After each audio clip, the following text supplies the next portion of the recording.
Bili. Ano gagawin mo? Yun nga eh, bumili ko nung dahon ng gabi para maglaki. Bumili tayo ng gata.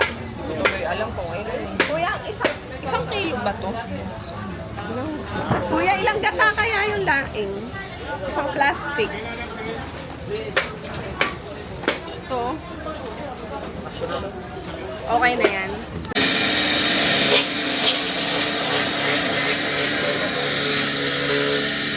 Alam mo sa truck, yung pit-pit-pit parang ganun, kaya niya doon. Kaya tapos na pala eh. Si Kuya minadali eh. Alam nyo, buti na lang may access tayo sa sa fresh gata. Kasi mas masarap talaga yan. Mga ganyan. Fresh na. Tsaka mas marami siya kaysa yung commercial gata na nabibili sa grocery. Yun lang, dapat gagawin mo siya kagad kasi in a few hours, mapapanis na siya. Mabilis siyang mapanis talaga. Kasi wala siyang preservatives.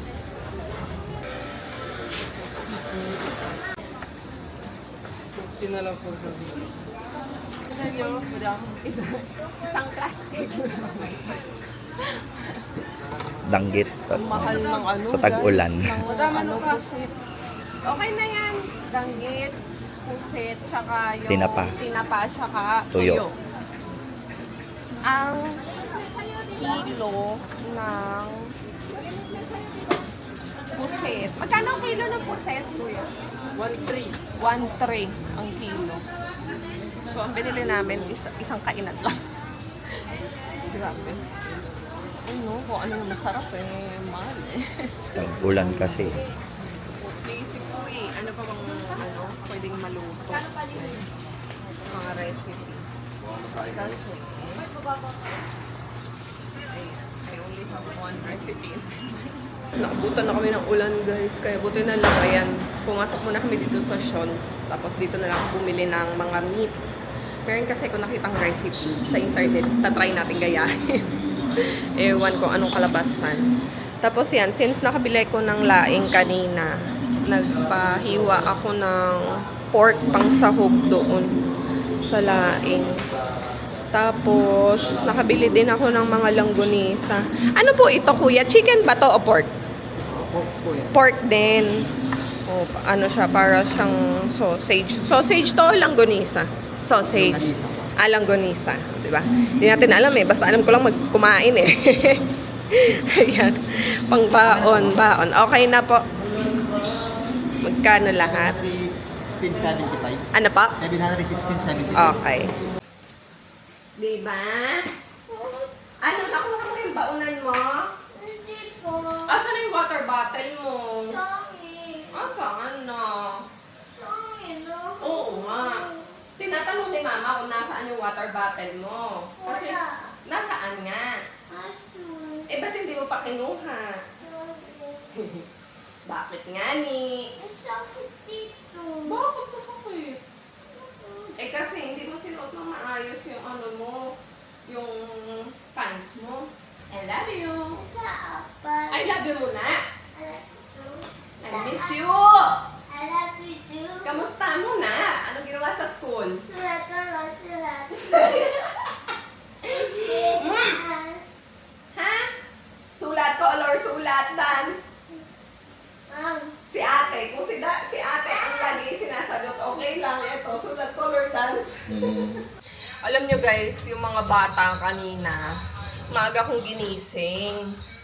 Kasi, walang announcement yung school nila. Tapos may nakita ko, doon sa group ng karate, may announcement na yung Caloocan na suspended yung classes because of the typhoon nga, ganyan. Pero, yung Quezon City, wala. Pero siguro parang mga around 5:30, nag-announce na din si Joy, pero, public schools lang. Kaya nakibalita ako doon. Since si Jet ay, level president, tsaka PRO siya ng Board of Trustees ng buong school, meron siyang early access, ayun, nakabalita ako. May pasok sila.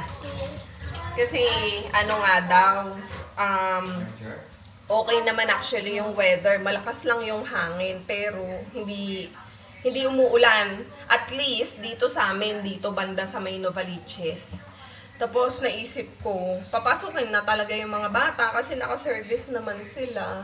Tapos yun, 'di ba? Kita nyo, maganda naman yung weather, di naman umulan talaga at all. Malakas yung hangin for sure. Pero doon sa palengke, medyo umambon. Pero ano lang, mahina lang. Tapos umalis din agad. Para siyang umaandar lang ganyan. Sabi ko, sayang kasi pag ang mga bata hindi nakakapasok or nasuspend yung classes, nasasayang yung isang araw nila. Just like sa Caloocan kahapon, 2 araw na silang walang pasok. So imagine guys, 2 araw na din yung nabawa. Sa mangyayari niyan, babawiin yan sa ibang araw or i-compress. Which is yung bata din ang suffer kasi madadagdagan yung lessons nila or mag-pay sila ng Saturday, something like that. Kasi ganun yung ginagawa eh. Lalo na ngayon dahil 3-term period na sila, siniksik, liglig yung pag-aaral, yung lessons ng mga bata. So anyway guys, ayan, alam nyo ba? Alam nyo ba na nalaglag yung mga pinamili namin? Nakakaloka. Hindi ko alam kung gusto ko nang lumubog sa lupa kanina. Sabi ni Jet, hawakan mo. Ako, hinawakan ko naman siya. Pero ang nahawakan ko pala is yung pinakadulo lang. Tapos yun, wonder ako habang umaanda. Tapos nagkukwentuhan yata kami ni Jet. The next thing I know yun, nalaglag na yung mga pinamali namin. Lumusot siya dun sa gilid. Buti na lang tinulungan ako ng mga batang nandun. Abang dun sa gilid kasi mga naglalakad, ayan o, kaya putik-putik yung mga pinamili ko. Buti na lang talaga, hindi nalaglag lahat. And hopefully sana, lahat na pulot. Sana wala talagang naiwan. Paduka. Hiyang-hiya ako doon kanina, nagpupulot ako ng mga pinamili sa karsada, dinadaanan ng mga sasakyan.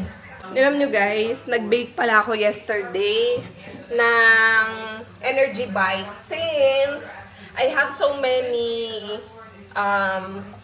tawag dito, oats. Naisip ko kung anong pwede kong gawin sa kanya kasi yung mga bata, ayaw nilang kainin ng, alam niyo yung pag niluto tapos lalagyan ng milk tsaka ng mga fruit slices, ayaw nila yung texture. Sabi ko, hindi pwede kasi masasayang. Kaya nag-isip ako, yun pala, pwede ko siyang gawing granola. So, nag-research ako. Siyempre, nag-AI tayo, di ba? Napakalaking tulong ng AI, guys. Siya talaga, sinabi ko lang sa kanya na meron akong Quaker Oats. Anong recipe ang pwede kong gawin para hindi masayang yon. Tapos yung nag-suggest siya, dami niyang sinuggest na recipe. And ang napili ko nga doon was granola at saka energy bites. Dapat energy bar to guys. Kung alam niyo yung mga pagganon na merong mga dried fruits, merong mga seeds, yan. Ganon yung ginawa ko. Pero sa akin, since wala ako nung pinaka-mold at saka tinatamad din ako magkorte-korte pa manually, meron ako mga cookie cutter. Doon ko siya nilagay habang sinalang ko sa oven. And ito yung kinalabasan niya. Nakakatuwa kasi successful. First try ko mag-bake ng energy bites. Ayan, successful siya. At saka ang sarap niya guys. Nilagyan ko siya ng dried cranberries, raisins. Meron siyang chia seeds. Tapos, yon yung mga mix seeds. Ang sarap din guys. Tapos ito naman yung granola. Diba? Nakakatuwa. Ang dali lang palang gumawa actually. Basta meron lang kayong oven at saka ingredients. Kayang-kaya nyo nang gumawa. O, ayan o. Sarap pati. Kasi ito, homemade granola. Kaya, sarap niya. Hindi lang nga siya kasing lutong ng commercially purchased granola. Kasi, yun ay merong mga preservatives. Tapos, meron yung mga extenders, ganyan. Ito, mas healthier siya kasi homemade siya. Alam mo kung ano yung nakalagay mismo. At saka, mas maganda kasi pwede kang maglagay ng mga kung ano-ano.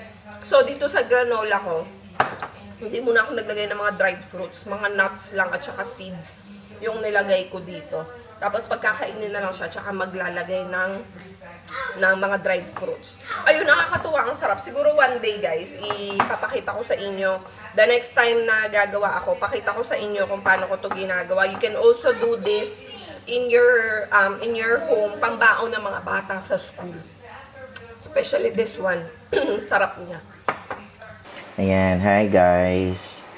Welcome sa panibagong vlog. Habang gumagawa ako ng anong tawag dito? Umuulan ngayon actually, no? Kanina pa dahil nga may bagyo, no? Ang bagyo natin ay si bagyong Inday. Na matindi ang lakas ng hangin at lakas ng ulan na dulot, no? Kaninang umaga, inisip namin, sabi ko may pasok kaya, pero hindi pa naman siya nagla-landfall talaga eh. Hindi pa talaga siya nagla-landfall.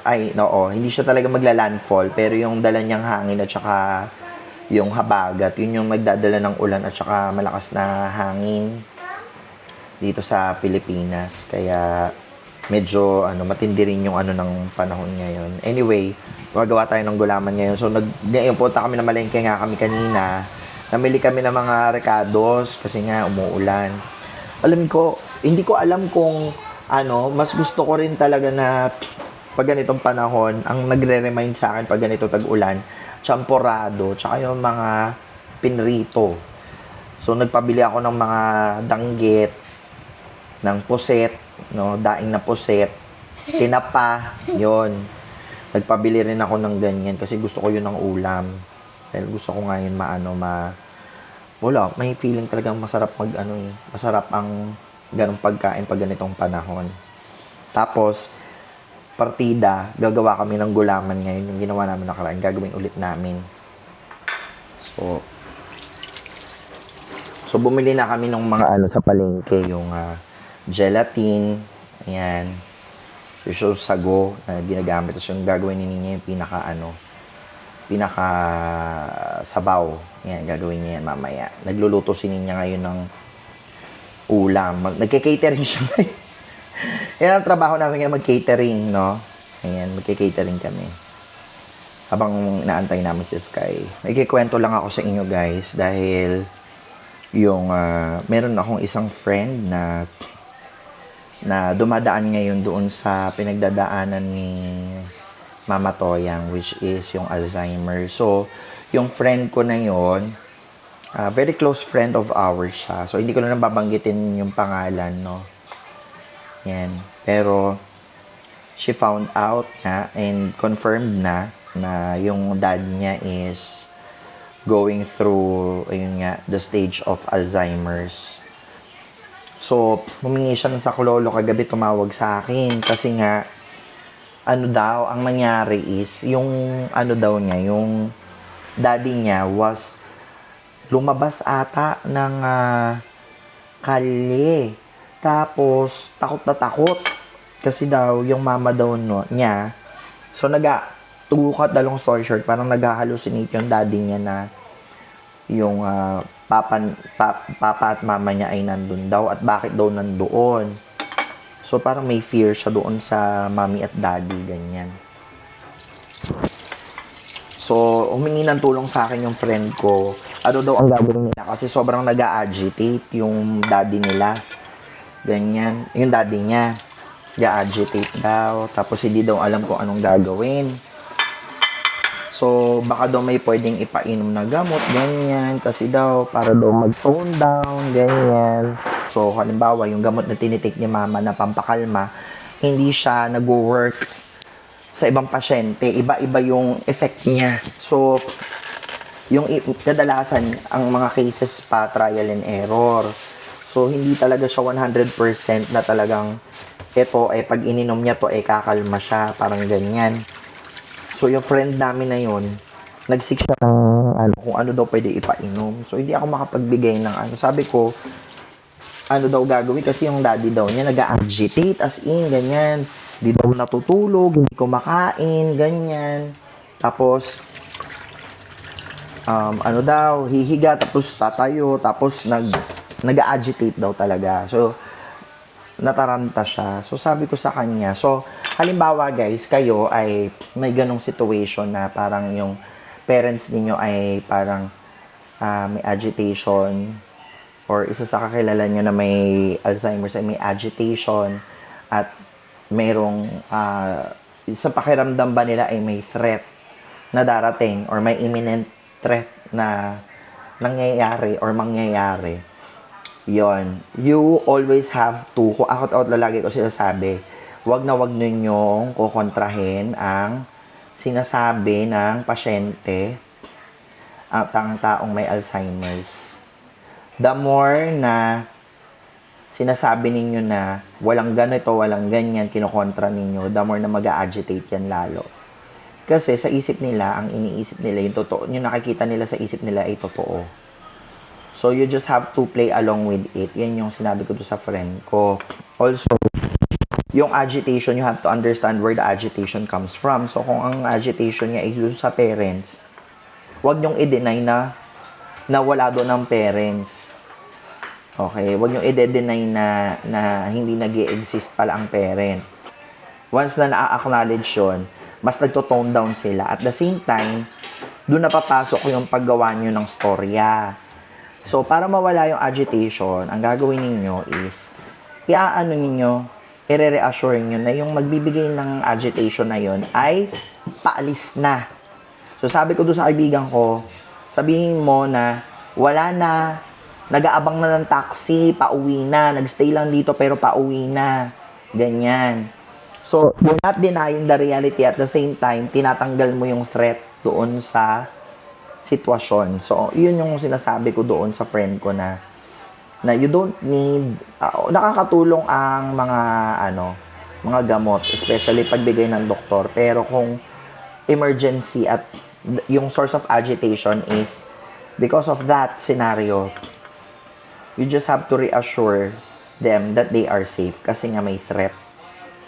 So, ang gagawin ninyo, sasakyan nyo, then sasabihin nyo na paalis na yon or wala na yon, nakalabas na, ganon, nag-CR, o kuwari kung nag-agitate dahil gusto nang umuwi, ganyan, sige, uuwi na tayo, pero, maya-mayang konti kasi umuulan sa labas, may bagyo, ganon, or sasabihin nyo, nag-aantay ng taxi, hindi pa dumarating, hanggang sa humupa yun, kasi eventually makakalimutan naman nila yan. So, ganon yung way para ma-handle yung ganong klase ng agitation ng pasyente. Kasi we've been there. So, somehow, we know how to, si Ninya dati, hindi niya yan maarok.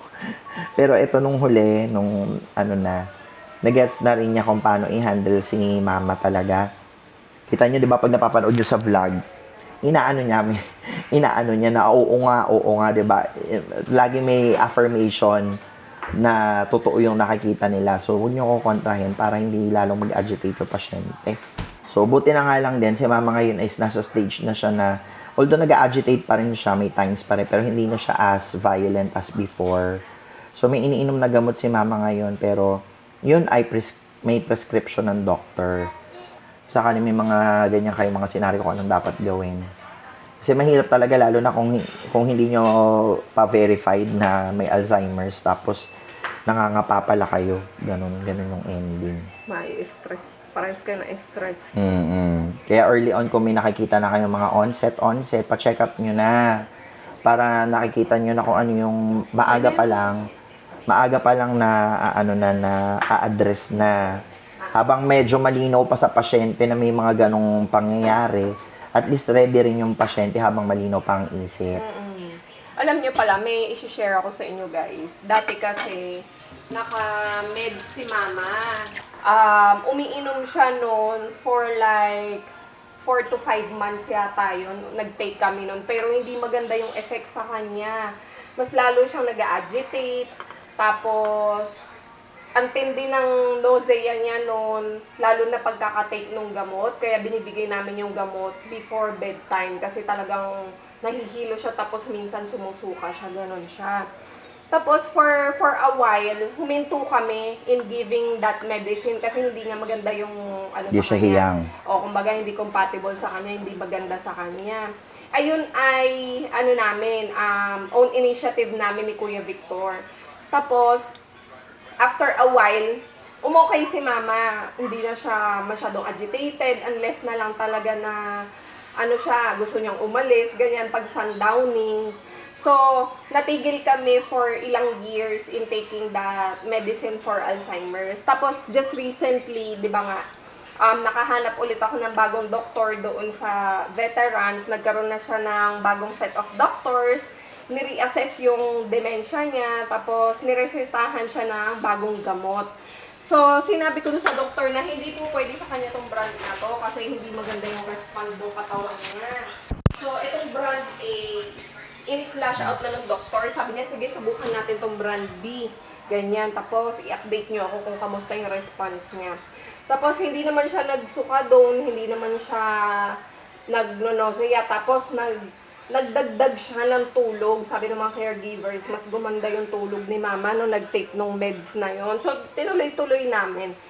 And for almost 5 months na kaming nagte-take nung gamot na yon, napansin ng mga caregivers, naaalala, meron siyang mga naaalala sa panahon ngayon na usually Hindi niya naaalala dati. hindi niya naaalala dati. Yan, yung mga pangalan, natatawag niya na ulit.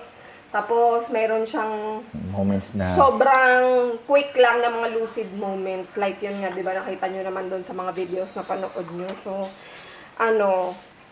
kumbaga, maganda pa din talaga na naka-supervise kayo sa doktor.